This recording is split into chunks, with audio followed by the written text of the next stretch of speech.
Is there a problem? Okay, yeah. Good morning, everyone. Good afternoon, and from whichever part of the world you are coming from. Thank you for joining this event. It's the ISSS Awards 2021. I'm very glad that we got record number of applications for the year 2021. And it was quite a challenging task to select the awardees.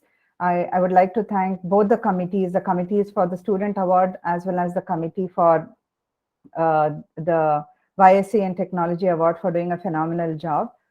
We begin this event with our chief guest, Professor Atre, as well as the event is going to be presided by Dr. Upadhyay from the US. These are our dignitaries for the day. I would request now the Vice President of ISSS, Dr. Vijay Raju, to do the welcome address. So, you are muted, sir. Good afternoon and good morning to some of our participants. And it's my great pleasure today being on the award ceremony, first of all. As Dr. Veda mentioned, after a long time, we are going to have literally awards in each category, and we have the pleasure of this time giving more awards.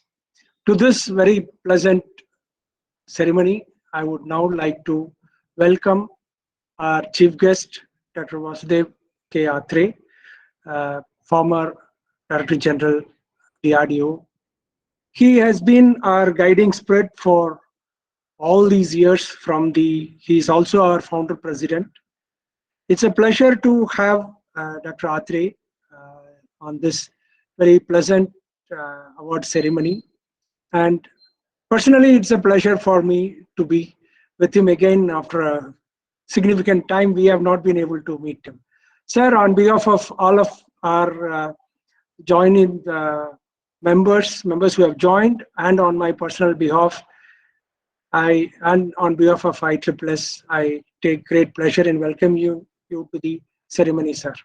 Thank you. Thank you. Our Dr. Upadhyay, former director NAL and former project director NPSM, with whom again I have been involved for a very long time.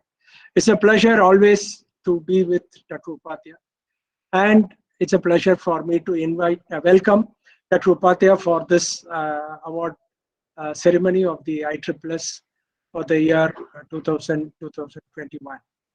Dr. Upadhyay, on behalf of all of us here and on behalf of ISSS, I take great pleasure in welcoming you, sir. Welcome to you. Thank you very much, Vijay. We have lined up the individual award ceremonies as per the list that was put up in the agenda. I think Dr. Veda will guide us through the sequence of award to be given. Dr. Veda, over to you. Thank you. And I welcome all our members who have joined us today in this ceremony. And let me be the first one to congratulate all the awardees for the year 2020 to 21. I will take the pleasure of doing the congratulations to all of them. Over to Dr. Veda. Thank you. Thank you so much. And I want to take the second pleasure of congratulating everyone who's been awarded. And as Dr. Vijay Raju said, that this is the first time I think we have 3 positions in all the student awards. We have the technology award, and we have 2 joint winners for the Young Scientist Award, which is a great thing. It's first time in the history of ISSS that we are giving away these many awards, and it's our pleasure. And hoping for all of you to be actively involved in the ISSS activities in the years to come. So let's start the award ceremony. I would request every awardee to stick to the timing that was allotted to them, so that we smoothly conclude the event without any problem. I would now request the Technology Award team from IIT Madras Research Park to put up their slide and give us a brief introduction to the work that they have carried out. Dr. Natarajan and team. Good evening. it's a great pleasure to be associated with IEEE. And straight away I go to the need for this work, what we started about 10 years back, 10 to 12 years back. We were working on the extended gate MOSFET hydrophone using PVDF as the sensor. So when we use one second, sir, we can't see the slides. Can the slides be put up? Yeah, it will be coming down. It will be coming down. I'm just giving the introduction. Dr. Varadarajan will be making the technical presentations of entire thing. Okay. You can show the first slide, Dr. Varadarajan. Yeah. So this is how it came up.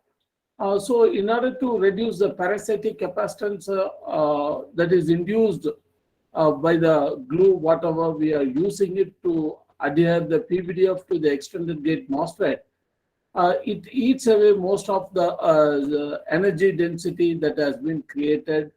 And so we felt that why not we have a PZT thin film as the sensor instead of PVDF, so that directly it can be deposited. So that's how the work started. And parallelly, we started working on the other hydrophone to get a better energy density. We tried with the different materials, starting from PZT, then dopants using PZT, as well as now we have also developed a PZNPT single crystals, which in fact enhances the sensitivity by nearly 16 dB or more. So that's how it was done.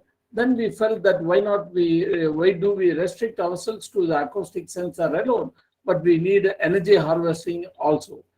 Because once we leave the sensor in the ocean, it needs to be powered unattended. Then we felt we should use the energy harvesting. So that's how the cantilever-based sensor or energy harvesting also was developed. And we could do this because we worked as a big team right from NPOL, where I originated along with Dr. Varadarajan and Kadiresan. And then later on, we also, since it needs a lot of PZT thin film for the targets, we involved ARD, Dr. Prem Kumar was associated. And with all these things, we could do a lot at Research and Innovation Center, where we have spent quite a long time there in developing the PZT thin film, the processes. So we utilize the entire facilities at SENS and IIT Madras. Then in addition, for the characterization, my other colleagues, Dr. Santana Krishnan and Dr. Ramesh, were also associated so that we could develop this, both these sensors very efficiently and also demonstrate them, and it is being put to use. Now over to Dr. Varadarajan. Yes, sir. Thank you, sir. And first of all, I thank this IAC Award Committee for selecting our work which has been taken up in association with academia. So I already, Director Natarajan has mentioned about the development of the piezo MEMS process technology exclusive for underwater sensor and energy harvesting applications. So our basic aim was that to develop from material to device. So that's why we started in a program in early 2012. When I was in NPOL, later we moved to IIT Madras, and we started taking up the program in such a way that develop a large area piezo thin films and supporting the process technology. Start from the basic substrate material which is required for platinized silicon. Earlier we used to get imported this one, and we made it indigenization with this help of this IIT Madras, and we developed the platinization of the silicon process, where this will be used as a bottom electrode for any developing any piezo MEMS devices. Later that, based on that, we venture into developing a large area piezo thin film. So far, we have been, that time when we started the program, and getting up large area piezo thin films is not be possible. So we tried all the options of from sol gel to RF sputtering. So we bring out this wafer technology from 10 mm by 10 mm to 4-inch dia. So with this, and we try to bring out the required process technology, which is realizing as a MEMS devices. So that is a major thing, which is the bottom of piezo MEMS process technology, where so far the silicon process was well optimized, well bring out.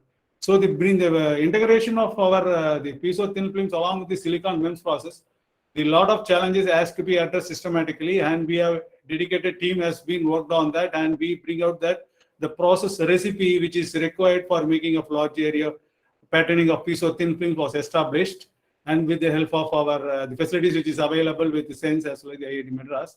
And later that the optimization, and we try to bring out these workable devices which can be realized for the underwater applications. That was which was our basic plan on that way, and we bring out this membrane-based acoustic sensor where it has to be fabricated, and the performance was being evaluated, and in both in air and underwater scenario. And we see that this conventional PVD based better than that, we got the better performance over the conventional PVD based sensor which we earlier developed with the NPOL. Then we found that this PZT based membrane based acoustic sensor having more than 10 to 15 dB enhancement, that was being observed, and we have been this user lab is also very much happy on that, and they are looking for that the production of large number of this piezo thin film based membrane acoustic sensor. So on part of it, we also made it a good amount of effort which has to be making of the single crystal based acoustic sensor. This is the another area which is badly in need of underwater sensor application, not only for underwater, this all ultrasonic imaging applications. This all the ceramics has reached that maximum limit on that. So we venture into develop a entire the process which has to be making a developing of second generations of underwater transducer. So these also we started with the material to the devices aspect, and we started with the crystal growth method, which is also expertise available in and around in Chennai with the Crystal Growth Center as well as this NIT Trichy, and we integrated together, and this expertise of IGCAR we put it together, and we develop a large area. That is one of the major thing of the piezo single crystals which is required for the underwater sensor applications. And this material, once it's been grown, and this has to be properly oriented, and then properly it has to be processed, and the processed wafer and the component which is required to be as a realized as a devices. So that's why we experienced all kind of process things, and we optimize the condition which is required to be realized as a devices. We start from the material dicing, lapping, polishing, and getting of that circular wafer size of single crystals. This in India, this we are the team we have realized the single crystal elements of almost 15 mm die of circular wafer of oriented one, which is the badly need of for underwater sensing, which has been better enhancement or the conventional piece of ceramic one. So this way we have fabricated the single crystal based fluxural transducer as well as the underwater acoustic sensor array based on single crystal, and this has been performed over the conventional piece of ceramics and piezo 1,3 piezo composites or the 10 dB enhancement. So these are the things which have been developed last 7 years, and these are the product which has been realized when we are closely associating with the academic institution as well as the MEMS foundry which is available in India, and we want to bring out this technology, and from the material to the final devices, everything has to be developed by in-house. So that's why we have quite amount of time we have put, and good team about has been realized, and we realized the 3 major product of the MEMS, piezo MEMS, hydrophone, and the energy harvester. That's already Natarajan has explained about that, the cantilever based energy harvester, which is required for continuously powering for underwater sensors, and single crystal based acoustic sensor. And this is the core competence of RIC, which having a more capability of producing a large area piezo thin films as well as the single crystals. And also we have that good excellent alliance with the academic industry for realizing these ways. So without these things, so the DRDO has given a platform which has helped us a lot to interact with the academic and as well as the foundry. So under this roof, and with the IIT team and all these things, so we can able to develop the technology, the piezo MEMS program kind of things which are initiated in RIC, IIT Research Park. And we realized large area silicon compatible piezo thin films up to 100 micron, and the state of art of piezoelectric single crystal. That is also one of the critical technology is needed. And piezo MEMS process technology. This is the one team which has been explored all the process related with the piezo thin films integrated with the silicon has been attained. Based on that, the various prototype devices has been realized. So these are the application which we have initially envisaged, and for this the directed research base of mode of project which you have executed. So especially for all things are being directly related with for exclusive for underwater. For next generation underwater sensor and surveillance reconnaissance is barely need of for thin line towed array applications. underwater mine detection and slow and avalanche prediction, next generation wireless acoustic sensor for battlefield applications. For the single crystal plays a major role on that. Of course, this 1,3 piezo composite has a saturation element, then single crystal based composites are needed for the making of ultrasonic imaging applications. This will be a great boom in upcoming years, and we have quite amount of team has been involved. So in this scenario, I would I would thank my entire team which has been associated for bringing out this all technology for especially from RAC, IITM MEMS team and NPOL MEMS and Transducer Group, Department of Physics MSRC in IITM and MEMS Lab and Department of Electrical Engineering IITM and VIT Chennai, and since facilities has been extensively used for bringing out these things. And EID piezo sensor group has been helped a lot to make all the indigenization of the target, and which is we badly needed for making of large area forest spectrum thin film of from 4 inch to now we are attempting 4 inch to 6 inch. And NSTL sensor division has helped that to bring out the material assistant device part, which is badly needed on that, and they have proved that capability, and they are tested in underwater applications. StarC, of course, helped a lot for the packaging of the sensor. So this way we done our the piezo MEMS based process technology for realizing the various devices. Thank you. Thank you, Dr. Varadarajan, and excellent presentation. Congratulations to the entire team. It's a wonderful work, and we hope we get more products coming out of your entire team in the years to come. Thank you for the presentation. Thank you, ma'am. Thank you. We will take all the questions at the end of the ceremony. If people have, they can always post the questions. I'll just continue with the presentations that we have. The next award is for the Young Scientist Award. I would request Dr. Kaushik Guha to put up his presentation and deliver the talk. And congratulations to you, sir.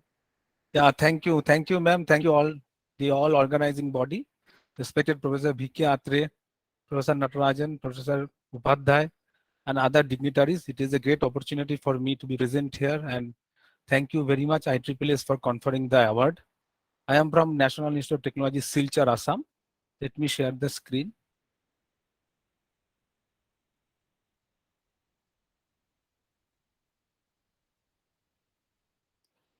Yeah, my screen is visible, ma'am? Yes, it is visible. Yeah. Please go ahead. Yeah. So thank you once again to all the IEEES members. I am from NIT Silchar, Assam. My name is Dr. Kaushik Guha. Presently, I am assistant professor in grade 1 category in the Department of Electronics and Communication Engineering. So this is my just a brief CV about that. So I have been in NIT Silchar since more than 12 years, and already, so I have publications in my list, around 150 publications, which includes the journals and the conference books and the book chapters. Already 3 patents that I have been granted, and 1 Indian patent I have published. And also talking about the project, so I am working as a PI of some Horizon 2020 funded 1 international project with Tyndall National Institute, Ireland. And recently I got the India-Italy bilateral international project. And also I have been involved in as a co-PI in the SMDP systems, the Chips to System Design, that government sponsored by Government of India. And also I am also taking part in the next C2S initiatives of the Government of India. I am also IEEE MEMS senior member. I have been recently awarded by NIT Silchar Distinguished Faculty Award, and also the IEEE Young Scientist Award. I am also the fellow of ITE, Institute of Scholars, and life member of the IEEE Society. I have produced the 3 PhDs so far and 8 PhD on roll under my supervision.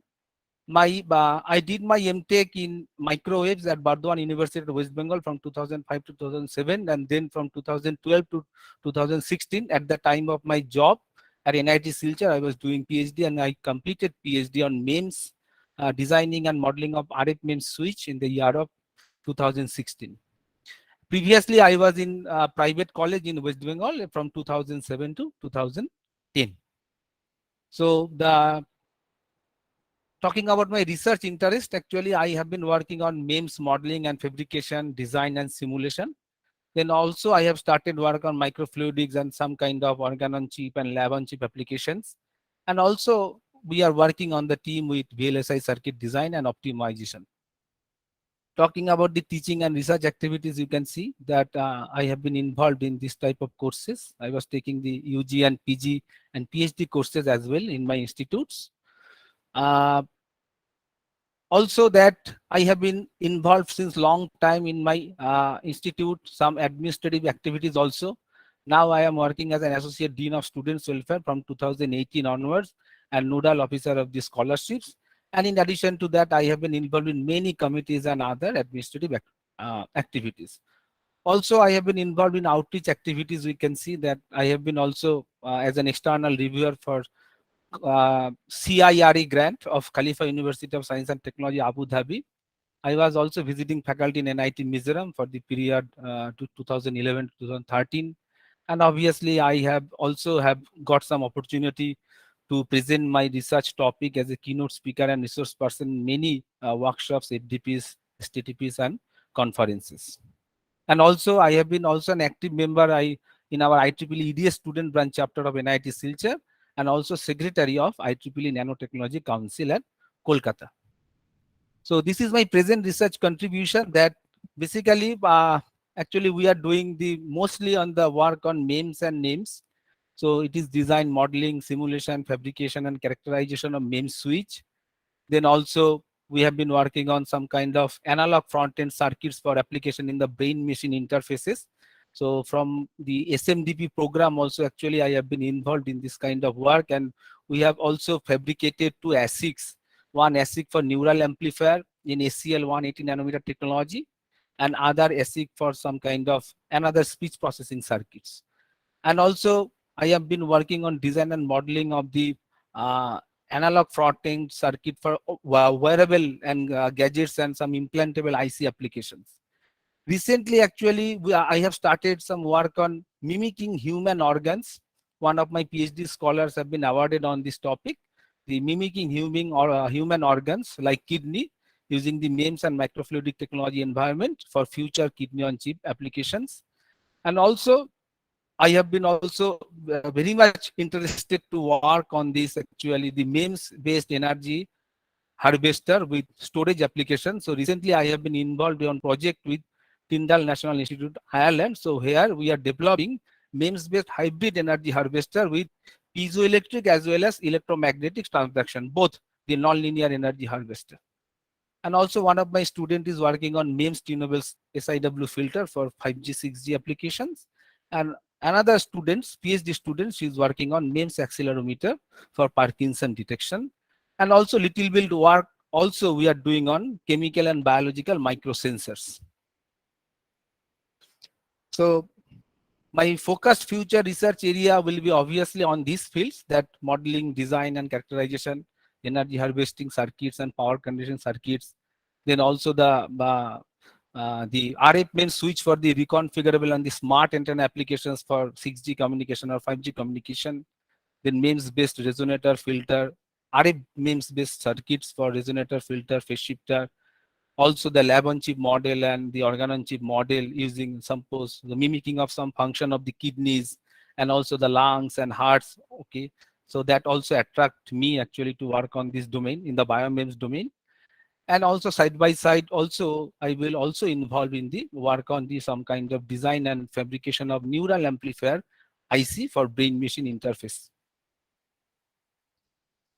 This is my very short actually, the just I have sorted out the 5 just notable publications actually to my area. So these actually helped me actually to achieve to bag this award, IEEE Young Scientist Award 2021, and also the NIT Silchar Distinguished Faculty Award. Regarding the patents that one Australian patent awarded on the heterojunction solar cell with photonic crystal on photoactive material, another on silicon on insulator based optical gas sensing device. One German patent recently awarded on Spike. This is some kind of different topic actually. It is a smart security system for IoT applications, and one Indian patent published on the RF MEMS switch.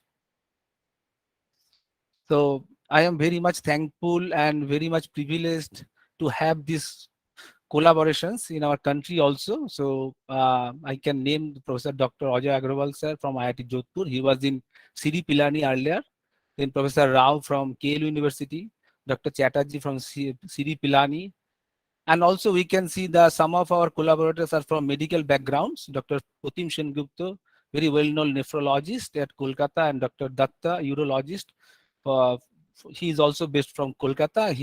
They are helping us to work on this kind of mimicking of human kidneys, some function of the kidneys, and other biomems type of works. And also the Professor Kalu is also working with me, and I am very much fortunate to work with him.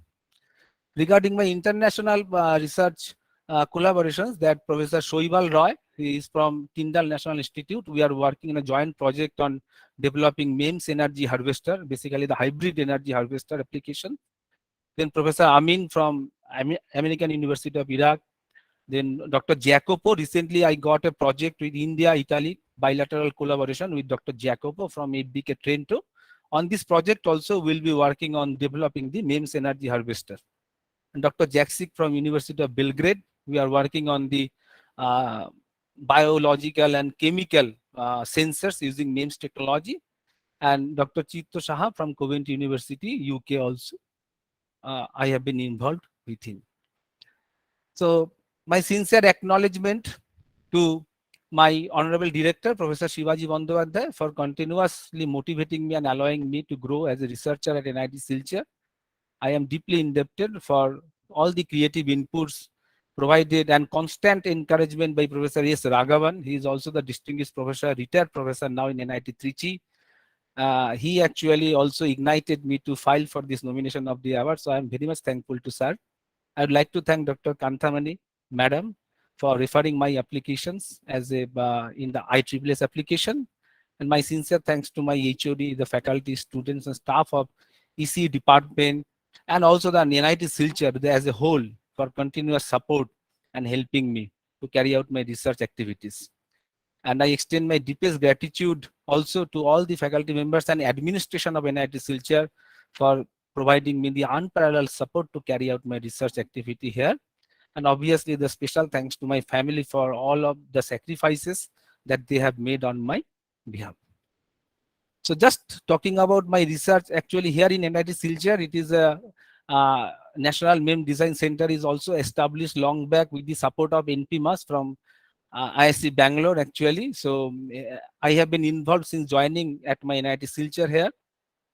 So here the motto is to promote MEMS field and interdisciplinary research nature in the academic community, because we believe in no research is successful unless it is interdisciplinary.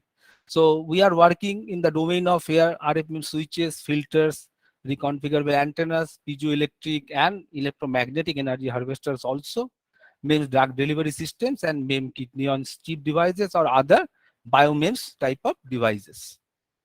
For this slide dedicated for the future students who want to join NIT Silchar as a PhD program or master's program or other any kind of internship, who willing to join under my team. So they are very much welcome.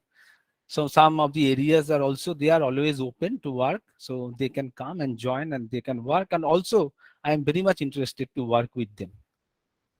So obviously my future career expectation will be obviously the one professor, that research university and teaching college, then research scientist maybe, and then expert scientist, consulting industry or government scientist maybe, or I can establish a career as an independent researcher or scientist. And I do expect a strong collaboration and good networking with established researchers across the globe. And this NIT Silchar and IEEE, this award actually, and the involvement with this IEEE activities actually can help me to achieve this position. It may be the senior academic position, the high impact publications, the strong network.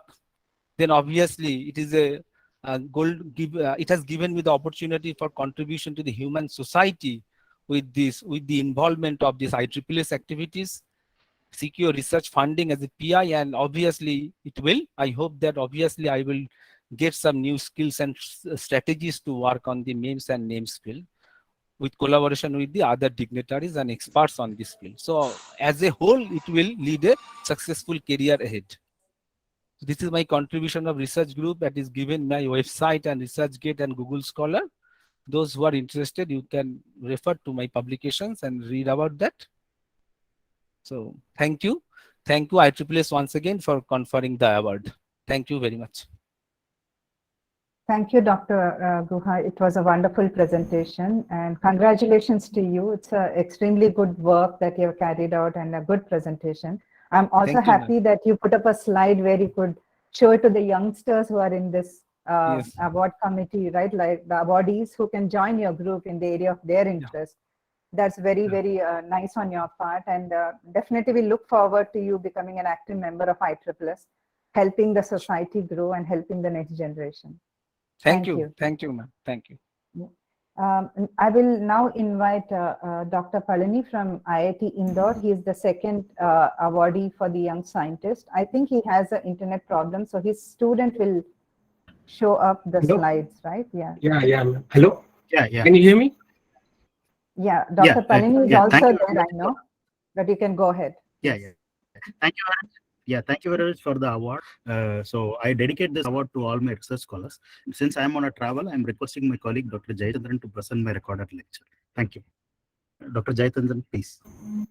So good afternoon to one and all. I'm Dr. Jayachandran, working as research associate under Dr. Ayapalani, professor.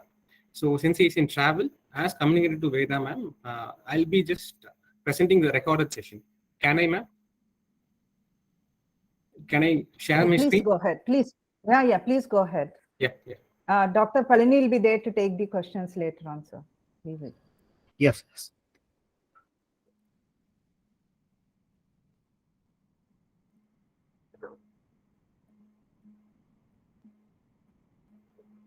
My screen is visible now?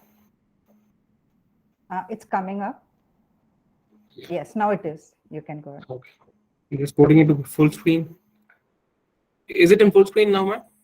Yes. Okay. I'm just start playing this video. Thank you very much for inviting me to this esteemed forum. I'm Professor Palani. I'm working as a professor in the Department of Mechanical Engineering, IIT Indore. So my area of expertise include smart actuators and sensors, shape memory alloy-based actuators, and I also work on laser-based surface processing. So as far as shape memory alloys are concerned, so we all know it's a class of a smart material which is available. So commercially, if you try to get these shape memory alloys are commercially available in the form of a wire or in the form of a spring. So making it to a customized geometrical structure, so we need to employ a technique. So in our case, we have used an additive manufacturing technique. So in order to make some kind of smart, intelligent, smart shape memory alloy based tool holders, and we have also developed some kind of vibration dampers. So in order to manufacture these shape memory alloy structures, we have gone for a technique called wire arc based additive manufacturing technique. So this technique is completely developed in-house at IIT Indore for fabricating shape memory alloy structures. So this system has a capability to fabricate 30 centimeter by 30 centimeter space. Even we can go for thin sections where we have integrated a small laser into it, and we could fabricate a thin sections of that. So in this video, if you could see, so one, we are in the process of fabricating a shape memory alloy spring for a vibration damper application, and this is a kind of a small shape memory alloy structure which we have fabricated for some kind of micro grippers, etc. So we have successfully realized shape memory alloy based additive manufacturing route for making customized shape memory alloy structures. So the second area is, so we are also involved in developing some kind of shape memory alloy based bimorph. So bimorph in this case, so we are just trying to integrate these shape memory alloy structures along with the Kapton polymer, so that the need for a tedious training is completely reduced, and we can go for a high frequency system. So till now we have reported frequency up to 10 Hz using the shape memory alloy bimorph. So we have an in situ training system. So in this in situ training system, so we have a kind of a rollers. So using the rollers, we can train the SMA bimorph, and we can create some kind of smart shape memory alloy structures using these systems. Okay, so this is one project where we could fabricate SMA bimorph based waste heat energy harvesting system, where it's a kind of wheel. When we try to immerse it in hot water, so we can just harvest the energy. So this we have worked in collaboration with one of the industry in harvesting the energy from the exhaust. In addition to this, this is a kind of an SMA bimorph based butterfly configuration, so which we are trying to develop it for some kind of aerial robotic systems, where we are trying to achieve a frequency of something around 10 Hz. Okay. So recently we are into the process of developing shape memory alloy based intelligent micro mirrors. So this is an intelligent micro mirror which we have developed. So basically for diverting the beam. So this is a kind of experimental result which I would like to show, where we are trying to divert the beam and we can use it for some kind of metrology related application. And added to this, so we have also been involved in shape memory alloy based composite structure in fabricating soft robotic structures. So these are some of the soft robotic structures which we have developed. One is a SMA actuated mesh worm based robot, so which works like a caterpillar, and it can be used for a caterpillar which works on the principle of caterpillar based locomotion. In addition to this, we have also made some kind of SMA based jellyfish kind of structure, which is shown over here, where we are trying to biomimic the nature of the jellyfish. So both in the horizontal as well as in the vertical orientation, and these are mainly used for underwater robotic systems. So we also work on a concept called triboelectric nanogenerator. So as far as a triboelectric nanogenerator is concerned, so it's a next stage of a piezoelectric, where we are trying to harvest the energy because of from the vibration. So this is one good example where we could make a thin structure of triboelectric structures, which we have integrated in the form of a flap. And this is a wind tunnel experimental setup. So in this wind tunnel experiment, based on the flapping, we are trying to harvest the energy. So this is kind of harvesting an energy from the wind. And we have also extended this work by integrating some kind of laser-based patterning on the surface. So when we try to integrate a laser-based patterning, we can improve the efficiency of these triboelectric nanogenerators. So that we can use for multiple applications. So one good application is shown over here, where we are trying to tap it and we are trying to harvest energy from the surface. Okay. So this is one area which we are focusing, which is a kind of a micro 3D printing system. So in this micro 3D printing system, so it's a completely developed in-house system. So in this system, we can print structures from the thin film, which is completely unique of its kind. So since we are using thin film as our key element, so we can build any kind of layers, and even we can build any kind of composite structures out of it. That is one major advantage in using these systems. And in addition to this, one important aspect, if I try to look into it, is we can go up to 0.2 micrometer feature size using this. So we have developed some kind of micro heaters as well as micro strain gauges using these systems. So this is some kind of manpower training which we are getting involved in our laboratory. Basically, it is more towards PLC and pneumatic based systems and optical instrumentation. And these are some of the key facilities which are available. So you are most welcome to visit our laboratory anytime for any kind of collaboration or any kind of experimentation. So we have different types of thin film fabrication techniques, characterization systems like DSE, etc. And we are also strong in laser based applications. Thank you very much for providing me this the IEEE Young Scientist Award for the year 2021. I would like to contribute more towards this development of this smart structures and systems. Thank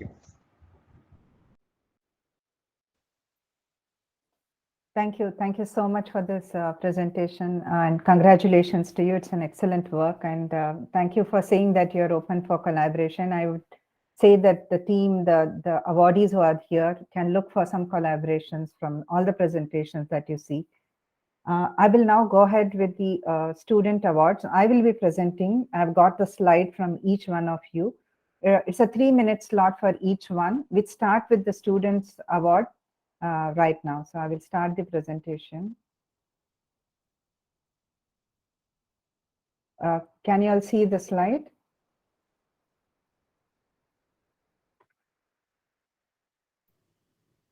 Is the slide visible?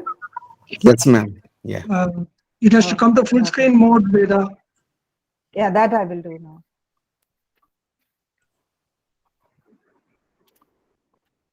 Yeah. Is it visible? Full screen? Okay. Yeah, full screen is good. Okay. I would request now. Yeah, thank you. I would now request the PhD awardees to start. We start with the second runner-up. The second runner-up position is for the PhD award category is Dr. Priyank from under the supervision of Professor Bhim Singh. They are from IIT Delhi. I would request them to please come online and talk about their presentation, about the work. Good afternoon, and thank you very much for this opportunity. This work related to self-synchronizing virtual induction generator. So as we know, in renewable power generation, there is a no inertia, means there is no rotating body in the PV plant. Or we can say there is a wind, there is a rotating body, but it interfaces with the grid through converter. So inertia cannot be provided. In state of art, when demand and generation imbalancing occur, then in conventional, the synchronous generator will speed vary and provide the kinetic energy and maintain the frequency. But in the renewable energy sources, there is no any kinetic energy available in the sources. Therefore, we have to provide virtual inertia. So what we have to do? We have to mimic that this overall total body is behave like a synchronous generator or induction generator. So in this work, I mimic as an induction generator. So whenever power mismatch occur, it will provide the inertia similar to the machine. So that is why one of the novelty I have contribute to this work. And second, when grid is not available, then there is a in state of art, there is a requirement of rigorous tuning like a PI controller or other controller. We have to tune it. But in the presented work, there is no requirement of the dedicated PI, or second, there is no requirement of the phase lock loop. Phase lock loop is required to estimate the phase angle of the grid voltages. So as you can see in the grid voltages, three-phase grid, we can see we have to estimate the phase angle. But in this work, we do not require. As we can see here, challenge is 3, self-synchronizing capability. This block evaluation of the synchronization signal is used here to evaluate the synchronization gain. So that is the main contribution, as we can say. There is no PI controller is used here, and no any dedicated frequency lock loop is used. As you can see in virtual governor control, the corresponding change in the active power is involved, and it will provide the dedicated omega t. Omega t is the outcome of the induction generator equation. So that equation will contribute to the inertia, we can say it. And second, in virtual excitation controller, as you can see, there is a no PI controller, and there is a Lyapunov law is used here to generate the voltage reference VF. So as we got VF and theta, so we got the voltage reference, and from this we can use a PWM modulator, or second, we can use the voltage or vector control. So in this way, we have to provide the gating pulse to the converter, and the corresponding work is validated through the experimental prototype. As you can see the photo, the whole work is this work is implemented by the real-time controller like voltage source converter, optocoupler, PCC coupling point, interfacing inductor, host computer, and you can see there is a in this controller the overall control is implemented through DSpace.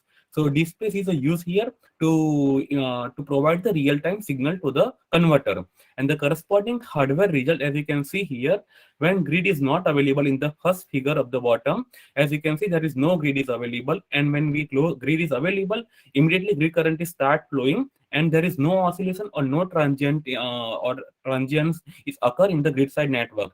So there's we can say there is no overcurrent protection is required or is a trigger in the voltage source converter. Second, as you can see, when grid is disconnected in the first top in the right hand side top photo, grid is disconnected. Immediately the grid current stop flowing, and you can see there is no transient in voltage or no any oscillation in the voltage has been observed. So this work is been filed in Indian patent. So overall, in my PhD, I have filed 5 Indian patent and 1 UK patent.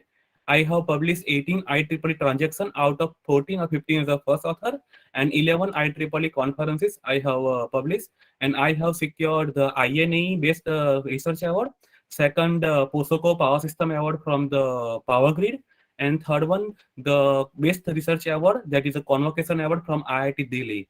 So, and I am also nominated in the BRIC Young Scientist Award in 2021. So this is my achievement for my research work during the PhD. Thank you. Congratulations and very good presentation. Hope you continue to have a good future. The next is the first runner-up under the PhD category, and I would request Dr. Sanghamitra Ghoshal to come online. She's done it from IIEST Shibpur under the supervision of her supervisor, Dr. Partha. Please. Am I audible to everybody? Yes, yes, okay. yes. Okay. Okay, so good afternoon from my side and good morning to all of you. So I am Sanghamitra Ghoshal. Today I'm going to give a presentation on ternary hybrid junctions of semiconducting oxide nanostructures, reduced graphene oxide and noble metal for improved gas sensor device applications.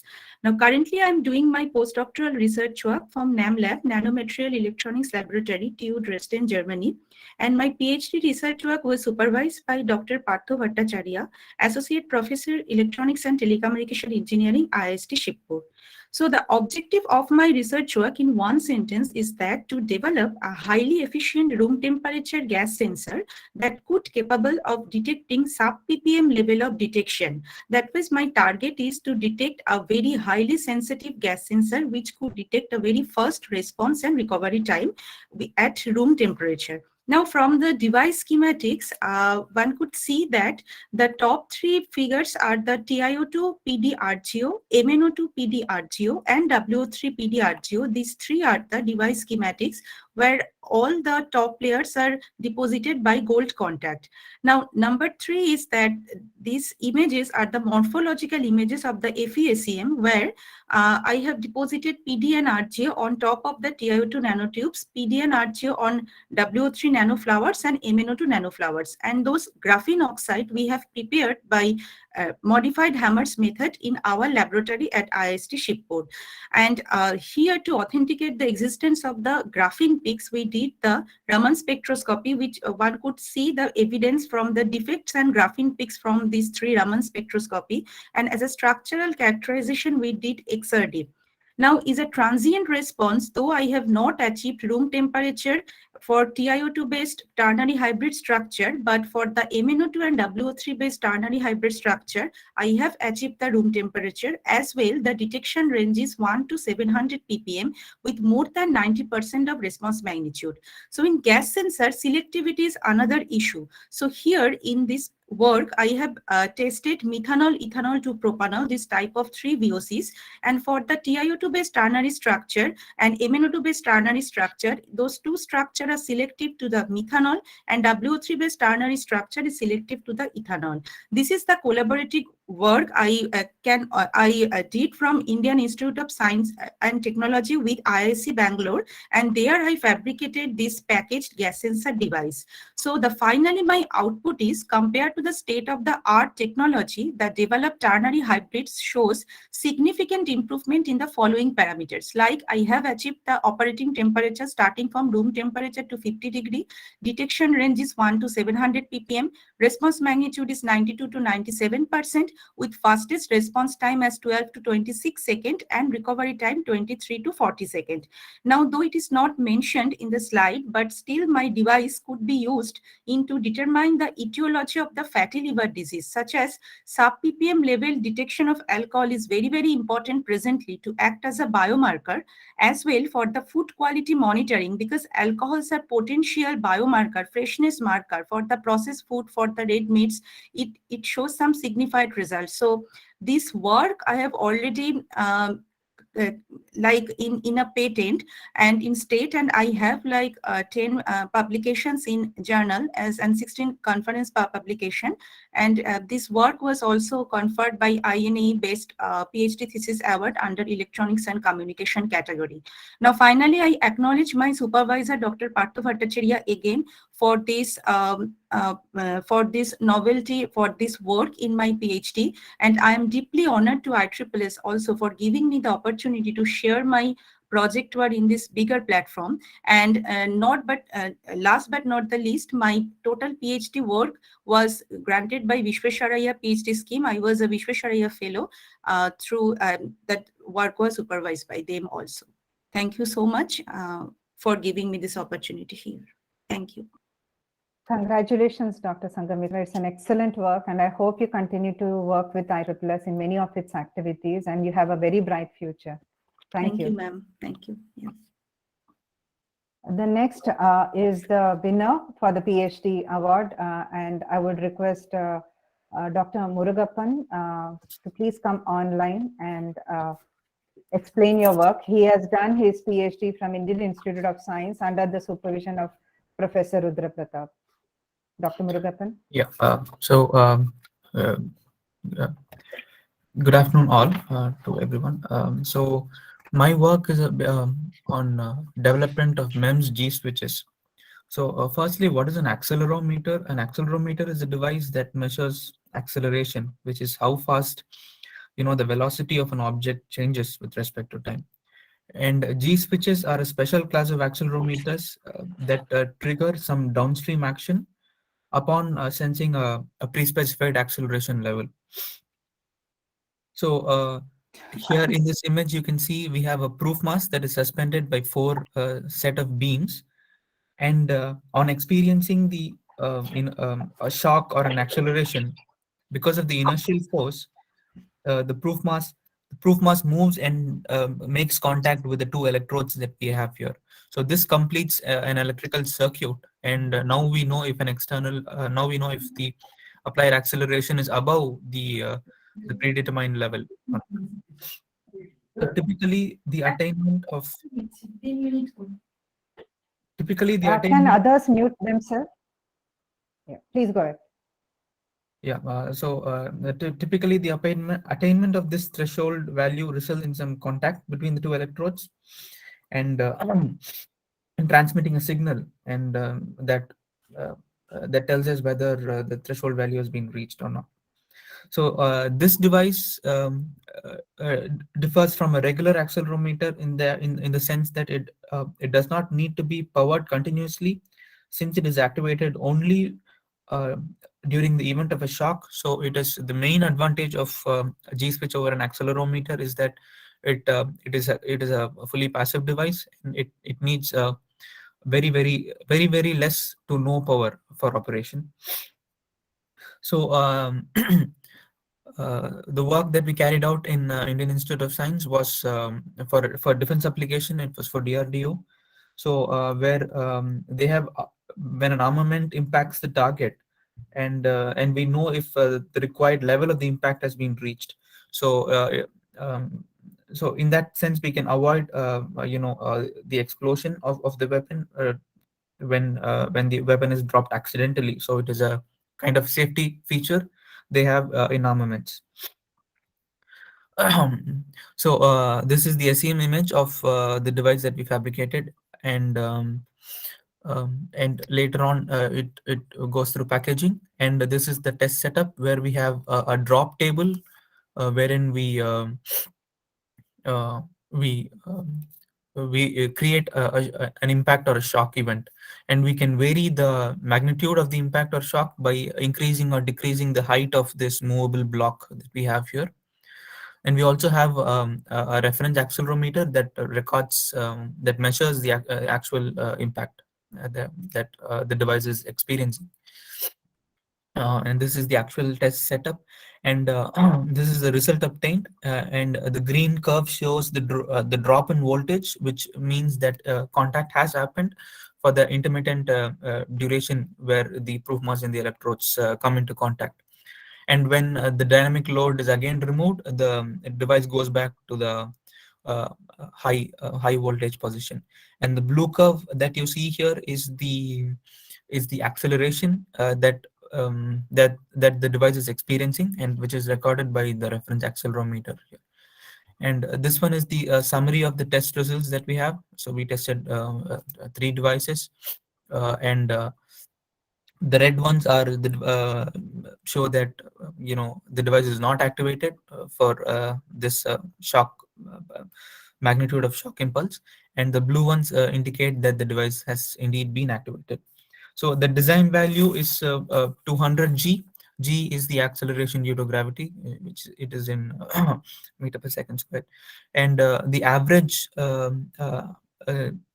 activation G value is 240 Gs. So there is a little bit of variation.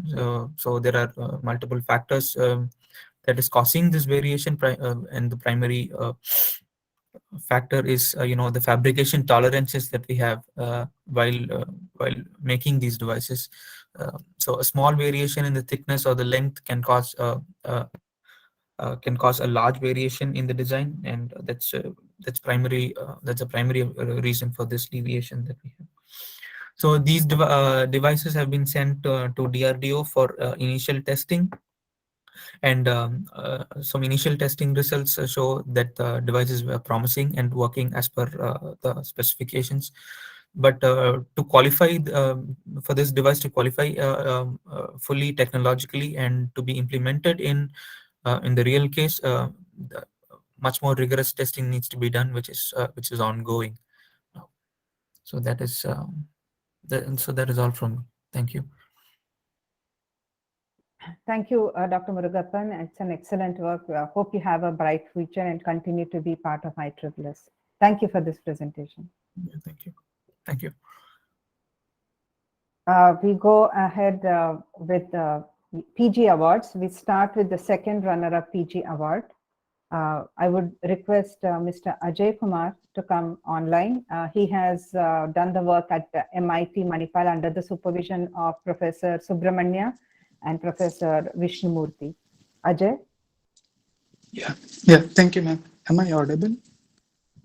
Yes, please go ahead. Thank you. So, good afternoon, everyone. My project work is basic RTL design of Mac engine for 2D image convolution. The aim of this project was to come up with a standalone architecture that can perform 2D convolution of image, but with floating point image data. So the proposed Mac engine uses two different microcode processors as controllers. And these microcode processors are based on a small instruction set that is sufficient to implement a for loop like algorithm at the hardware level. So we don't have to implement it at a software level. So one of this controller implements an image partitioning algorithm that partitions the image and distributes the image block among the different respective functional units. And with this partitioning, the Mac engine is able to achieve parallelism, and in return, this reduces the workload of the computationally intensive convolution process of the image. And then there is other controller that implements a sliding window algorithm for convolution, where it performs the linear indexing of pixel data and kernel weights, and then sends it to the single precision floating point Mac units that are placed in a parallel manner. And we have proposed a modified version of this algorithm, this sliding window algorithm that takes care of the boundary condition in the image window, because it happens when we are using sliding window algorithm, the convolution is indeterminate at the boundaries of the window. So this happens with this in this controller, but without any extra memory requirement. So that is the advantage of this modified version which we have of this algorithm which we have proposed in this work. And along with this algorithms, we have also proposed to modified arithmetic components in the floating point Mac units. And the advantage of this arithmetic components is that it is efficient compared to the conventional arithmetic elements. So one of the arithmetic component that we have proposed is a low power multiplier that is specifically consumes less power for this particular application. And then we have increment by one unit that performs increment, but with just one unit. So this whole process can be depicted on the figure on the right side, where a grayscale image with 32-bit floating point pixel data is partitioned into 4 blocks and then is sent to 4 functional units in parallel. And then each of these units performs convolution on each image block in parallel. So that workload is reduced, and the output of each functional unit is combined and written out as a single image output. And the overall advantage of this Mac engine is that the resultant image on the very right side is it has a better PSNR compared to the same image which we obtained from MATLAB processing. So the image on the right side is an embossed version of the input image. So this is my work in brief. So I carried out this work under guidance of Professor G.S. Nayak and Professor Vishnu Murthy at Department of EC, MIT Manipal. This was a part of my final year MTech project. And lastly, I will thank my guides and MIT Manipal for giving me the constant support. And I would also like to thank IEEE for recognizing my work with this prestigious award. So that's all now. Thank you, Ajay, and congratulations on your work, and hope you will continue to be associated with IEEE. Yeah, thank you. The next is the first runner-up under the PG category. I would request Deeksha Shekhawat to come online. She's done her work at CSIR lab associated with CD Pilani under the supervision of Jay Gopal Pandey. Deeksha? Yes, ma'am. Yes, ma'am. Thank you Yeah. so much, ma'am. First of all, good evening to all. My name is Deeksha Shekhawat. This is the part of my MTech thesis work, which I have done under Dr. Jayagopal Pandey at CSIR Sri Pilani, and right now I'm a PhD scholar at CSIR Sri Pilani. So the title of my project is the hardware implementation of POSIT arithmetic and FPGA prototyping. So as we all know that the computer arithmetic is investigates that how computers should represent numbers and performs operations on them. It includes various types of like arithmetics like integer arithmetic, fixed point arithmetic, floating point arithmetic, etc. And but we need a sufficiently accurate and like low cost arithmetic for like our IoT and the embedded systems, because they have very limited power and area budgets. Floating point arithmetic is is the way now the computers are handling numbers and performing operations on them. So but it lacks basic properties of like algebra, and also have some limitations like it overflows to zero, underflows to infinity. It has limited dynamic range, its accuracy varies system to system. So here POSIT comes into the scenario in 2017 as a direct token replacement of IEEE 754. It provides a quick response, better dynamic ranges, and accuracy results. Basically, it is a type 3 universal number. Its format consists of basically 4 fields: sign, regime, exponent, and the fraction bits.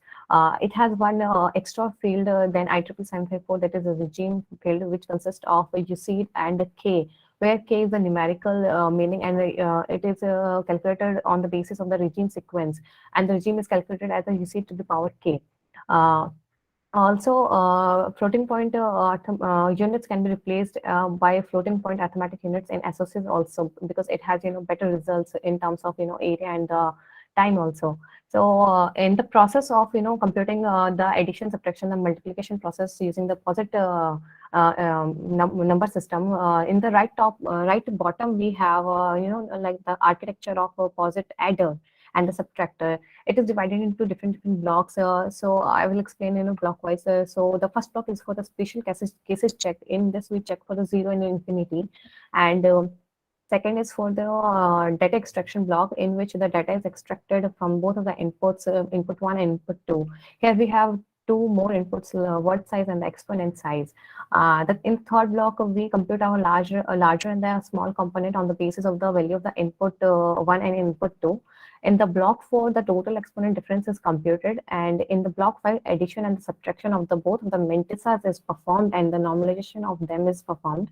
And in the block 6, finally we do the rounding and the packaging of the our all the 4 components: the sign, regime, exponent, and the mantissa results, and the final processing will be done, and we get our final output after the block 6. Similarly, in the left bottom, we have the architecture of the POSIT multiplier. The first 2 blocks are similar to the architecture of the adder and the subtractor block. So first is for the special cases check, and second is for the data extraction. In the third block, we have the total exponent calculation. So here we need to calculate for the combined exponent, and then the total exponent is computed on the basis of the combined exponent, and the normalization of that exponent is done. And in the fourth block, we do the mantissa multiplication. The normalization of the result is done in the block 4. And in the block 5, the final regime and the exponent is computed, and then the final rounding and the packaging and the processing is done in the block 6. So at last, in the conclusion, I would like to conclude that both of the architecture is implemented on the Xilinx Vertex 7 FPGA device and got the better resource utilization and performance than the existing architecture for the 16-bit and the 32-bit configurations of both adders and the multipliers for the different ranges of the exponent size. So that's all my work. For the details information, please refer the paper whose detail is given at the bottom of the slide. And at last, I would like to thank my supervisor, Dr. Jayagopal Pandey, for his continuous support throughout the my MTech thesis work. And I'm very deeply thankful to IEEE team for considering my work for this prestigious award. Thank you so much. Thank you, Diksha, and an excellent work. Congratulations to you. And as I'm saying, all of you need to be still associated with IEEE even beyond this award. Thank you. Thank you so much, ma'am. Yeah, we have the next presentation from the winner of the PG category. Shubham, please present your work. He's done his work from Rustomjee Institute of Technology in Gwalior and under the supervision of Dr. Chetan Pathak. Shubham, are you there? Yes, ma'am. Am I audible? Shubham, yeah. Yes, now we can hear you. Please go ahead. Okay. So first of all, very good afternoon to everyone presenting here. So this is my MTech work, which is based on the design, optimization, and performance analysis of a stable, efficient, and eco-friendly perovskite solar cell. So I will just go through the introduction and then straight to the topic. So from nearly 4 decades, silicon solar cells are in service to the mankind, and but instead it does not reach to the man last in the line due to its cost. But so the new generation of solar cells, like perovskite solar cells, can be a game changer. They are very cost effective because of their very easy fabrication. Also, they are very lightweight and flexible, yet as effective as monocrystalline silicon solar cells. They have shown around 25% power conversion efficiency in the lab. But the main hurdle towards its commercialization is the toxicity and the stability. The solution to tackle the toxicity is to replace the leaded halide perovskite with the unleaded one. So, in our works, we have explored this germanium-based perovskite solar cell. So, despite of many works presented over a decade, people have not studied a detailed study which deals with the various effects of the defect-related parameter on the performance of these cells.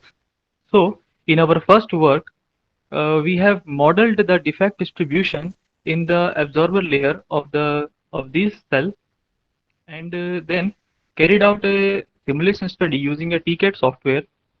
So we have studied the effect of the defect density of states at the band tail, mid gaps, their widths, and the capture cross section area of the defect, and also the interface defect density of the states presenting in at the interface. Thus, we optimized our proposed solar cell for a higher performance. This work was also published in the IEEE transaction in electron device. In our second work, we have explored the non-planar architecture consisting of a Jordan nanorod surrounded by this germanium-based perovskite. So we optimized and studied its various structure-related parameters like the effect of the length of the Jordan nanorods, its diameter, and the thickness of the perovskite cell surrounding this Jordan nanorod, and also the what will the effect of this tilting of these Jordan nanorods over this performance. And also we have studied the effect of the bulk and interface defect densities in the performance. This work was also published in Elsevier's Solar Energy Journal. So in total, we have carried out a detailed theoretical framework on the germanium-based perovskite solar cell, and I would like to thank my supervisor, Dr. Chetan Pathak, for providing me this opportunity. Also, I would like to, it's been a very great honor for me to be the recipient of this award. And I would like to again give thanks to the jury and the board member of the ISSS for selecting me for this award. And I think this will, I hope this will boost my motivation and give me required endeavor for my future work also. Thank you.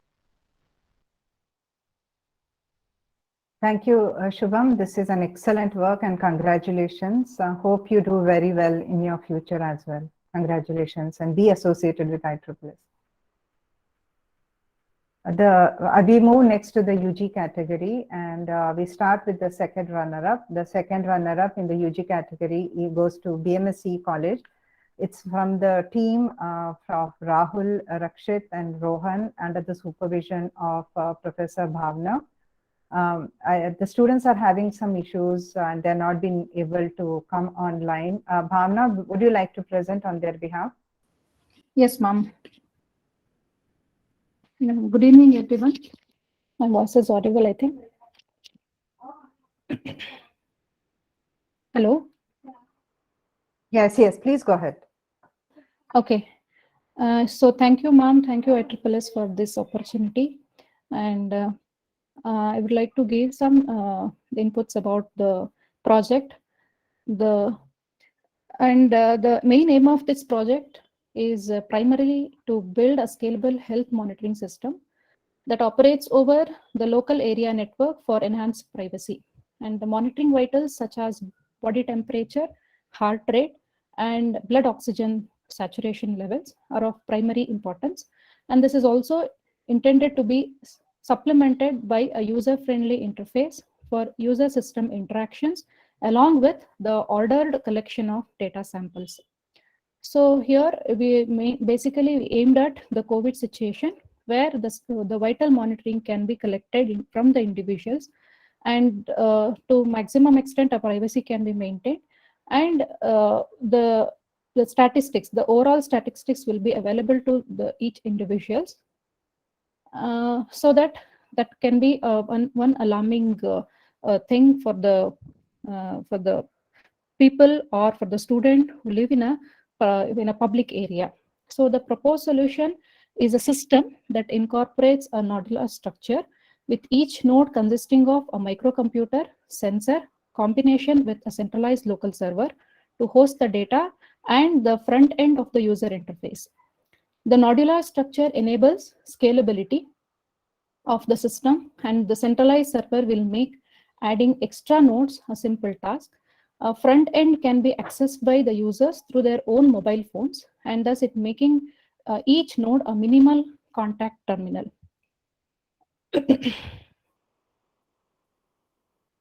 Is that done, Bhavna? No, ma'am. So a single node of the system was implemented and successfully it was tested. The readings of the sensors were displayed in the real time on the dashboard, in addition to being stored in the time series database using InfluxDB. A health monitoring system was effectively designed and developed keeping in mind the scalability of future implementation of a large number of nodes. This particular implementation only used a single node to emulate the operations of a larger system. The scalable nature of this design makes adding more sensor nodes easy and efficient. Another benefit of this design is the ability to retrofit this implementation into any existing secure MQTT-based IoT network at a separate hierarchical levels. The log file contains 4 columns and including the timestamp, which includes the timestamp, ID number, kiosk ID, heart rate, SpO2 levels, and body temperature measured. So these are the final outputs of the entire project. And thank you, ma'am, for this award. And definitely this will be the motivation for our students and for the mentors also. Thank you so much. Thank you, Bhavna, and it's an excellent work and congratulations to the entire team. I hope this will, as you said, motivate the next batch of students also to come forward and participate in good research-based projects. Thank you. Yes, thank you, ma'am. The next is the first runner-up under the UG category, and the award goes to Nitya Meenakshi Institute of Technology. The students are Hemant, Chetana, and Kishore under the supervision of Miss Nitya and Naveen. Can I have one of the students come online and rest can keep their video on, and we could have the presentation. Yes, ma'am. Please Good introduce afternoon. yourself. Am I audible? Yep. Yes, yes, Good please go ahead. afternoon. My name is Chetna, and my teammates are Hemant and Kishore. We are from Nitya Meenakshi Institute of Technology. The title of our project is Simulation and Fabrication of Tungsten Oxide Thin Films for Electrochromic Applications. We have done our project under the guidance of Ms. Nitya and Naveen Kumar sir. So, electrochromism is a phenomena in metals where the color or opacity of the material changes when voltage is applied to it. This feature can be used in windows and glasses of the buildings or automobiles to control the amount of light that is transmitted through the glass. This is called as electrochromic glass. The ability to control the transmittance of the light helps to improve the energy efficiency of the building by lowering the amount of energy required for cooling or for heating. The main objective of our project is to simulate, fabricate, and characterize an electrochromic glass that will give a faster and efficient color response. The flowchart for our project is shown in the figure. We have designed two structures called the planar and the nanopillar structure. The simulation was done using COMSOL multiphysics. The geometries of the structures are shown in the figure. The electrochromic material used for the glass is tungsten oxide. After simulation, the fabrication was done using DC sputtering method. Here, FTO glass was used as a substrate. We did two types of deposition. For the planar deposition for planar model, and nanopillar structure was deposited using the glancing angle deposition technique. The characterization of the device was done using electrochemical analyzer and UV visible spectrometer. The electrochemical analyzer gives the cyclic voltammetric graph for the device. So the theoretical CV graph and the experimental graphs obtained are shown in the figure in the result section.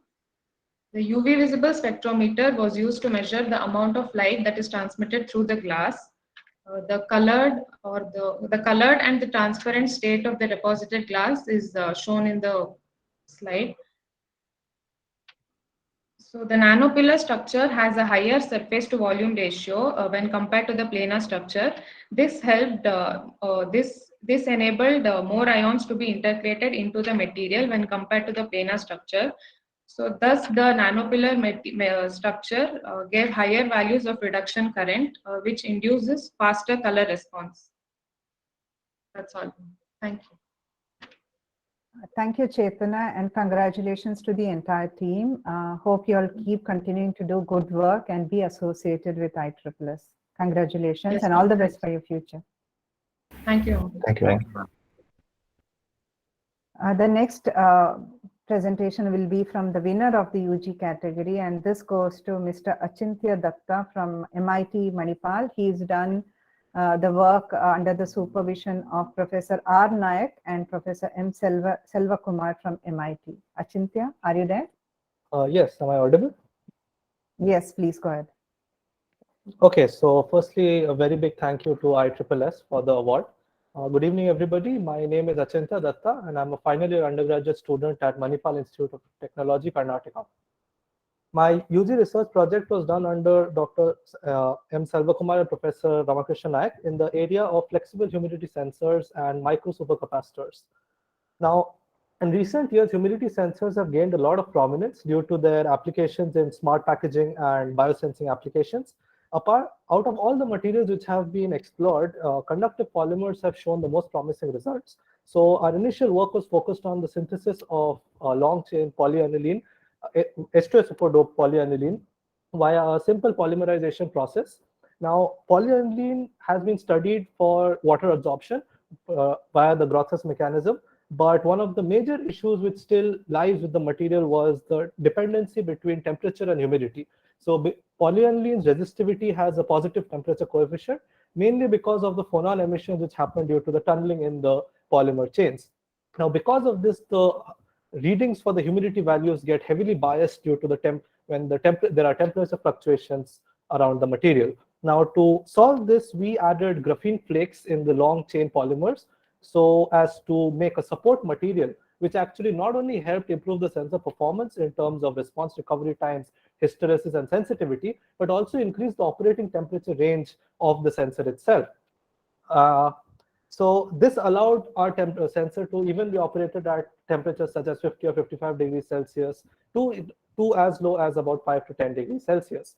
Now, as you can see on the right-hand side, one of the major applications which we found for these humidity sensors was we could track the inhalation and exhalation patterns of a person. Now, as can be seen from the graph, that we integrated the sensor inside an N95 mask, and we could not only track the inhalation and exhalation of the people, but we could actually track the breathing rates and the breathing patterns very accurately.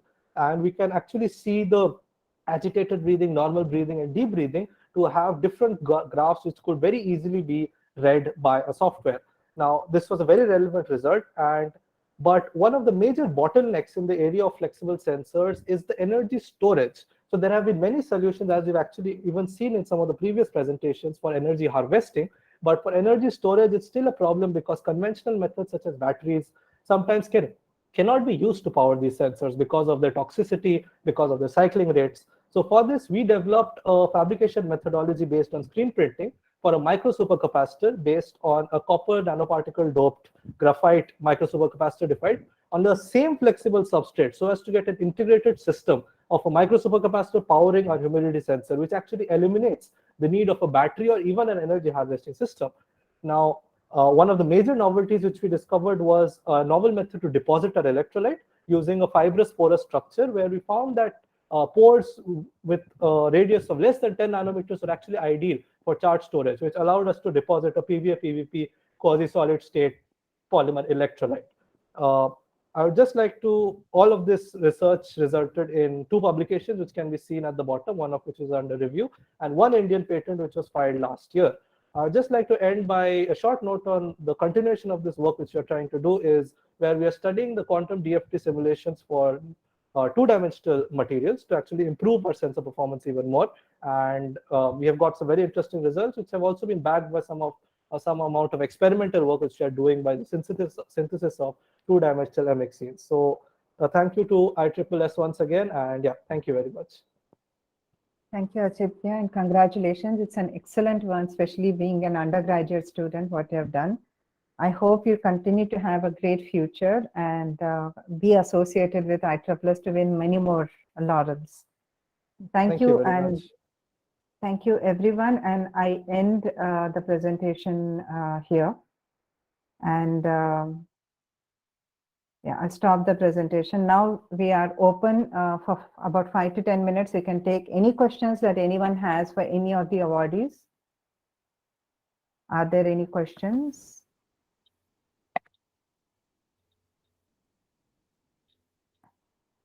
Okay, I don't see anyone having any questions. So it's very I would clear. like to, Dr. Upadhyay here, I would Yes. like to, not really a question, I would like to suggest to all the teams and the individuals who won the awards that the very interesting technologies have been presented in terms of design, fabrication, and applications. And please make a serious effort to take the technology from the lab level development to their final applications in terms of scaling up the technology and making sure that it's cost effective and easily producible and is available to the market as early as possible. I think it's my suggestion. Thank you. Thank you, sir. Any other comments from any of the awardees? They want to say something or ask anyone a question? I have a question for Dr. Palani of IIT Indore. What is the load that aerial vehicle you are fabricated can take?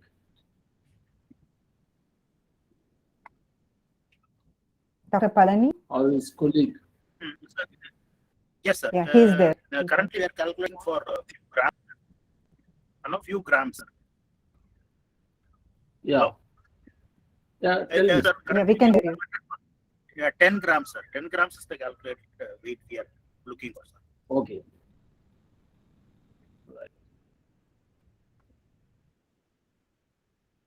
What's Anyone the else? speed of this vehicle? Movement of the vehicle speed, distance it can cover in a minute. So that currently we are designing it. Sir. So Okay. we will let you know. Right. Thank you. Any other queries?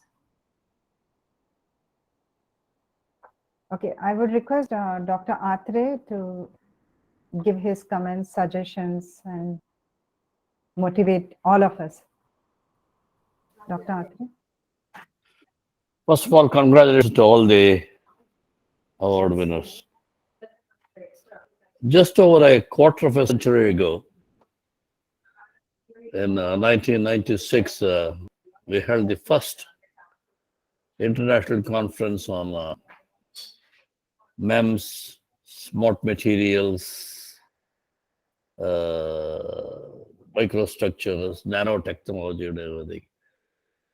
And I have a feeling that we held this along with the SPIA and partially funded by US Army of the Pacific Fleet. And out of the papers, probably hardly 5 to 10% of the papers from Indian researchers. I think we have come a long way. Somehow, though never been involved in micro nano systems or MEMS, I had a feeling that this was one highly application-oriented technology and has a very wide sense of application. So got involved in looking at a couple of national programs and somehow decided to start ISSS. And now I see the fruits, the trees planted then. And there, I think among this group, the only person who was with me at that stage was Dr. Upadhyay. And everybody else is new. And later on, Vijay Raju and others joined. And today I see it's growing. But what is of necessity is how many of these can be converted to potential products? The Indian capacity for research and research publication is well recognized all over the world. But Indian propensity to produce products is not yet well known. Somehow we have to bridge this gap. When we started this so-called, I use the word MEMS, the very generic, smart materials, microsystems. I thought there were two or three areas where it's going to be phenomenally applicable. My first was biomedical, actually. The second was automotive and aerospace. And third, we thought somewhere later on that agriculture and other things can come in. Yesterday, we had a presentation of biomedical on one of the webinars of ISSS. And clearly, that's where we have to make an impact. While research on solar cells and other kinds of materials are important enough to get a product, biomedical and agricultural seems to be the two areas. The reason is very simple. They are local applications. We don't have to follow the kind of applications which American continent uses. We can follow the application that is necessary for us. For example, the point of care units are a potential physiological parameter evaluation very quickly at remote places in the primary care centers. It's something which the doctors and nurse paramedical people who are least experienced could do that. That's one area. We will leave the defense application to people like Natarajan who are very adept in doing those things. But as a general rule, I would tend to think biomedical application. And recently, I conducted a workshop on technology in agriculture. Along with agriculture, the amount of sensors and the amount of things they need is phenomenal. And most of them are not developed. So I think if we can get up these two areas, it will be a lot of geographical center application. In fact, the first project we started in biomedical was with Professor Ram Gopal Rao and then IIT Bombay. And Suman Kapoor in BITS, Hyderabad. So these are the kind, and Inakshi Bhattacharya, of course, in IIT Chennai and so on. So I would like to suggest, while research must be done in all fields, these two fields get an exceptional thing. We will leave the aeronautics and automotive to people, aeronautics and defense kind of a thing to research groups like Natarajan and DRDO and so on others. They will make an application because they are not that much constrained by cost consideration. They are more constrained by performances and applicability and the usability. Whereas when you talk about the biomedical application, when you talk about the agricultural application, cost becomes a very important factor. So if you can bring down the cost from the imported stuff, and also biomedical, sooner or later we are going to, perhaps in a decade or two, we are going towards personalized medication, personalized health monitoring systems, personalized drug delivery systems. So the biomedical can be personalized to an application of a very specific one. So these are the two areas which more and more people should look at the research. And also, I think in the next couple of decades in India are very important. The present government and the utterings in the last 3 or 4 years makes me very cautiously optimistic that we are looking at Atmanirbharta in a true sense. We are talking about self-reliance now today. Since I was a tabletop scientist, so 30, 40 years ago. But today we seem to mean it. And I am sure with there is a constraint on funding such projects, but I don't think there is that much of a constraint that project cannot be sanctioned. But research must also be done. We must look at blue sky research. We must look at research which is going at maybe 10, 15, 20 years from now. So I would want to say that the 30 to 40% we can allot it for the blue sky research, and the 50 to 60% we should look at application, out of which I think 60 to 70% will be biomedical and agricultural and these kind of applications. That's the message which I want to go. And at the same time, today, okay, every institution has microsystems, console, multi-physics kind of applications. So we started when there was nothing virtually. So the IEEE triggered it in some sense.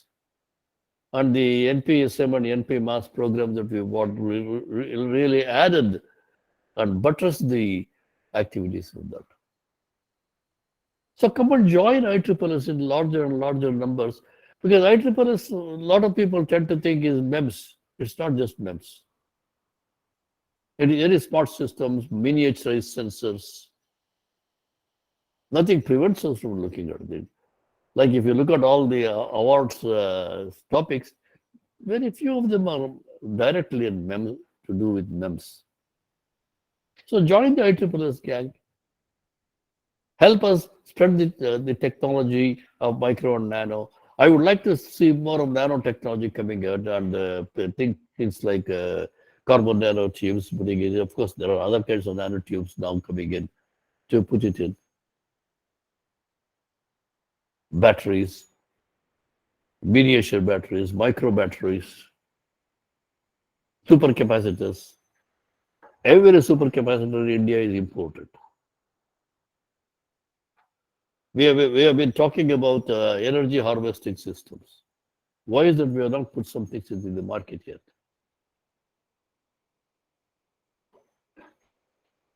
Few biomedical devices and POCTs have started coming in the market.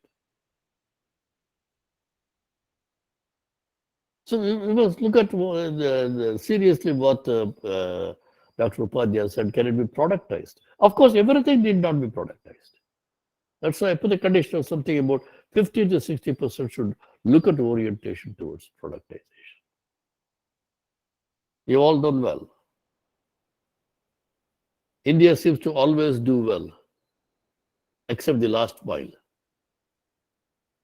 Can we cover the last mile? What is the last mile here? Scalability, productionizability, marketability. Patents are good, but if the patents don't produce something, they're not much of a help. Like data. If you don't do anything with the data, what is the point of having data? So let's keep some kind of an idealism in that product. We are perfectly capable of innovating and producing these products. But somehow we don't cover the last mile. All of us. I'm not blaming anybody. I'm equally responsible, as responsible as anybody else. So that's the message I wanted to carry. You've done excellently. Good luck. Continue. While you specialized in a particular field, you remember technology is multidimensional.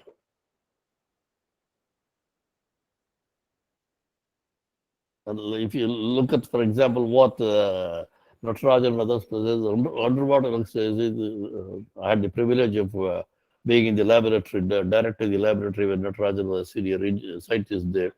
The kind of interaction we should have: mechanical engineers, many real science engineers, electronics people, communication, antennas. So technology is a multidimensional thing. So keep in mind that as you grow up, your technology horizon should widen and widen. As a young tabletop scientist, you need an in-depth knowledge. And as you keep going up the totem pole, your horizontal spread has to become much larger so they can look at the interplay. So as I said, it should be multidisciplinary, cross-disciplinary, transdisciplinary subjects. So don't think that what we have learned in the university, what you have learned in the university is minuscule of what you have to learn in the future. One of the beauty about the technical organizations like IEEE is, look at the kind of diversity it brings into the system. Maybe I didn't even understand 50% of what was said, but I could at least appreciate what is the intent of saying those things. So you don't expect to follow every paper or every presentation. So as you go up, as all of your youngsters are going to grow up, broaden your horizon, keep broadening it. Obviously, when you're going to broaden it, it's going to be thinned out. And when you thin it out, there's one advantage: it's very flexible. That flexibility must be built into the technology. I hope you do. And this little bit of selfish thing, support IEEE.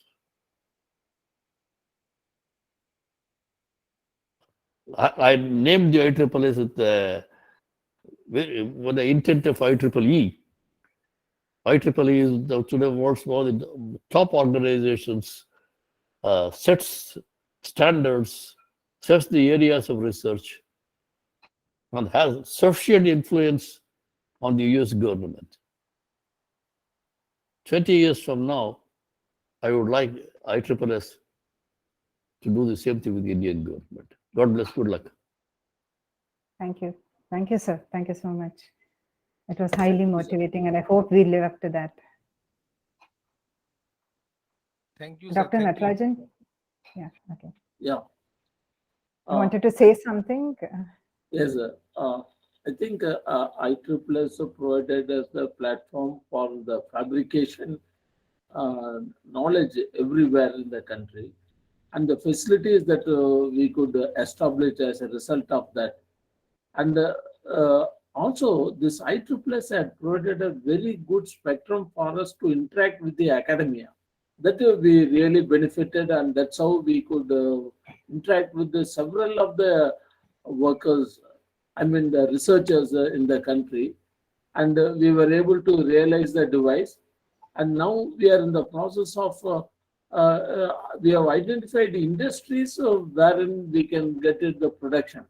So the 4-inch PZT thin film which we have developed. So now we are able to get it done, and it will be shortly given to Sitar or Starcy now, who will be doing the complete fabrication, because already we have utilized their facilities for some of our work. And definitely, and even for the single crystals, in addition to this, which we have developed, we have identified the industry who can do the production. So, and also there is a need for the materials which can be used in several of our sensors. So that is the level to which we have done. And definitely IEEE has provided the platform wherein we could interact with several of the academia for developing this in a relatively shorter time. And the facilities established both at IIT Madras and SENS, we could exploit it. And I thank you, sir, for all these possibilities. Thank you. Just to sow a seed to everyone who is here, we have been having a series of webinars, both from technically well-renowned professors and industry people, as well as we have a series that's going on how to apply for a successful research grant. Please do attend these. But what we see from every of these webinar speaker is that they all talk of a collaborative research establishment. So we are loudly thinking now from IEEE, can IEEE play a role in forming small clusters, consortiums of institutions who can work in a coordinated way, in a collaborative way, in a niche application, let's say one on biosensor, let's say one on agri-sensor, one on energy harvesting, one on structural health monitoring, different clusters where different institutes, one can be the lead institution, others can be the nodal institutions and so on. And IEEE just gives you the chance to network, collaborate. It's a loud thought. I'm hoping that all of you who are here come forward and give IEEE suggestions on how this can be implemented, if we can implement, and what is the way forward. All your suggestions are welcome to IEEE. I encourage you to become the member of IEEE to help you grow, help the society grow, help the nation, and finally the global society to grow. It's a loud thought. Need your suggestions and feedback on these activities that we plan in the future. I would also now request Dr. Upadhyay to say some words. He has been presiding over the function. Thank you, Veda. First of all, I would like to join our chief guest, Dr. Atre, and the Vice President, IEEE, Secretary IEEE, and others in congratulating the individuals and the teams on this excellent awards that you received from IEEE. I think in the last 1.5 hours, you have taken us through the diverse world of microsystems at different levels, very innovative technologies, design, fabrication, testing, and applications, and such as very novel applications like biomedical and energy harvesting and a number of others. I think it's really very, very diverse applications, and very interesting to see that now, I remember Dr. Atre mentioned about the 1996 international conference that we had in India. Myself and Dr. Mangalgiri from ADA We were at that time involved with him, and we have stayed with him in the last, I don't know, 25 years nearly now of microsystems and smart materials technology. And I'm really very happy to see that the society and its progress has come very far in this. We have reached the far corners of this country in terms of very many encouragements. The MEMS design centers established in a number of institutions all over the country, and now fabrication technologies, and now of course webinars and training and certification courses, and a number of them. As Veda mentioned, there are a number of them, and please make use of these for your own benefit. I also must say that all the presentations today were very confident and very detailed. I mean, in a very short period of time, you are able to focus and present what you have done. It really shows that you have really understood, particularly the younger students, what you are doing. And I'm good to see that the encouragement of the senior faculty and professors are there with you, with them for all this work. And much of the work has also gone into publications and patents and things like that. It's very, very encouraging. And I'm happy to really see that. I must also compliment the IIT Chennai Research Park, where really the excellent work is done by Professor Natarajan and his team, for really applications that can go into the industry and strategic sector, particularly defense sector, where there is definitely a lot of applications. As we see, as we get more and get into in the future, more and more of application of digital technologies, particularly artificial intelligence, and use of digital technology in the physical environment, using artificial intelligence and related technologies, there is more and more need in the physical world for micro sensors and micro technologies, which will give the sensing information to the artificial intelligence source to process it and then use it in as required in the technology, whether it's manufacturing, design, or any other area, and maybe go into the actuators, because there is also a possibility of the micro actuators, etc., that will be extensively used. So it's really, in the future, is really very promising, very encouraging, and I'm sure there are a number of applications for our scientists in this area to develop new technology, new systems, etc. And please make use of it. I would like to join Dr. Atre and Dr. Veda to say that the society is here to help you. There are many very innovative schemes for encouraging younger scientists, younger students, etc. Please make use of them. And I am happy to see that there are many awards now. The number of awards have been increased. And it also gives an opportunity for the younger students to interact with the young scientist award winners, technology award winners, and see that where the opportunities are for them to progress their work for future if they want to get into in a serious way. Please do make use of those opportunities.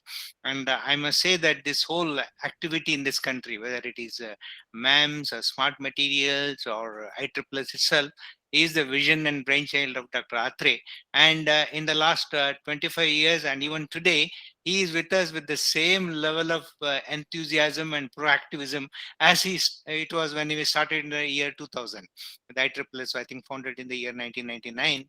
And whatever enthusiasm he had at that time, he continues to show that even today, encouraging the youngsters with his ideas and all that. So I'm really very grateful to him, and we should all be very grateful to him. And I hope he'll be with us for many more years to guide this society and activity in the country. Thank you very much, Veda. Thank you, sir. What is even more phenomenal is that this time the awards has gone beyond MEMS and only devices. Now we have materials, we have artificial intelligence, everything coming. So IEEE has expanded its area, which is very encouraging, and it's a conscious effort from our side as well. Dr. Vijay Raju, can you give your comments, and then we can go for conclusion. Thank you, Veda. Well, I also reminisce many of us working with Dr. Atre. What is heartening to see is that we have constantly encouraged all our device developers to go along with the necessary electronics to work with the devices, whether they are actuators or sensors. What is heartening to see now is that many of our participants who have sent their work are all in building the circuitry or the algorithms or techniques which could help us to power our sensors or power our devices. So the peripheral activities that would benefit the main technology of MEMS based devices have started emerging, and that is something very, very heartening to know. And I'm happy to see that, because more often than not, we have impressed upon our developers of under our projects to come up also with the electronics that I see here. There are generic devices are being developed, generic electronics are being developed, which can be any kind of device. That's very heartening to see. I agree with you that the participation as well as work under our IEEE has become wider now. It's become broad-based, not anymore restricted to smart materials and MEMS, but to the related activities in the area. I wish we had large number of products came out. That is something that we have all been wishing. I join Dr. Upadhyay and Dr. Atre to request everybody to take that last mile jump. That is probably the 90% challenges of all our research work, and without that, we will not benefit to we will not give the benefit to our country. And therefore, I request people to put in that effort to get the products out.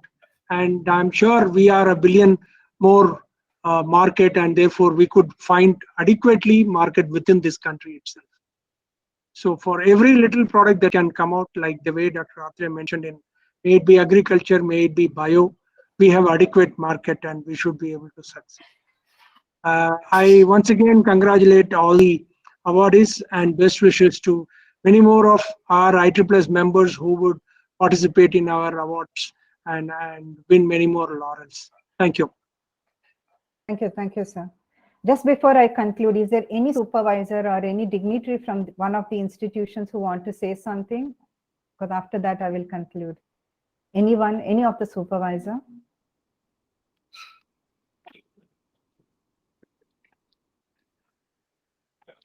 Anyway, I just wanted to say that it's gratifying to see that many smaller second level institutions and from smaller towns and are now very actively involved with our activities, not just IITs, IISc and others. So it's very encouraging.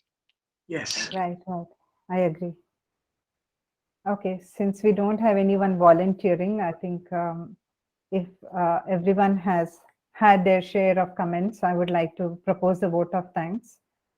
So I would like to begin the vote of thanks by first thanking our chief guest, Professor V.K. Atre.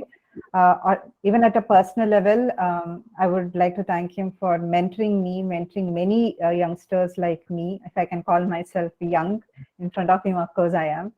I would request also him to keep encouraging many of you who can achieve great milestones under his able leadership. Thank you, sir. Thank you for being for IEEE. Thank you for being there for us. Thank you for all the things that you have done to see that this platform is created. And thank you for attending this event and encouraging each one of us here. I would also like to thank Dr. Upadhyay. It's early morning for him. Still, he agreed to be part of this, and they are all in the founding bodies of IEEE. And Dr. Upadhyay has been guiding us, guiding me personally in many things that I try to do under IEEE. He also constantly encourages us to do various activities, especially the webinars, the masterclass programs, the conferences, and so on. So we'll keep looking at you for more guidance in the years to come. Thank you for being there for us.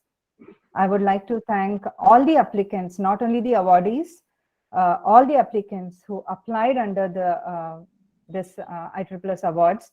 I hope these applicants and their institutions continue to follow ISSS, and will keep motivating, all the supervisors will keep motivating their students to apply in the years to come. All the Young Scientist awardees, please encourage your students also to apply under the student categories. Please spread the awareness of ISSS in your institutions. Please look at forming consortiums with all the institutions that you have seen today. It's very important that we stay together, we network together, we collaborate together to have a very good research agenda for the country and for yourself. All the student awardees, thank you for all your cooperation, for sending those slides in time and helping me coordinate this event. I also request each one of you to send that one paragraph and one page write-up for the newsletter. We have the Sukshma newsletter where we want to put up all your work, and this will be circulated to almost all institutions that come under the ISSS purview.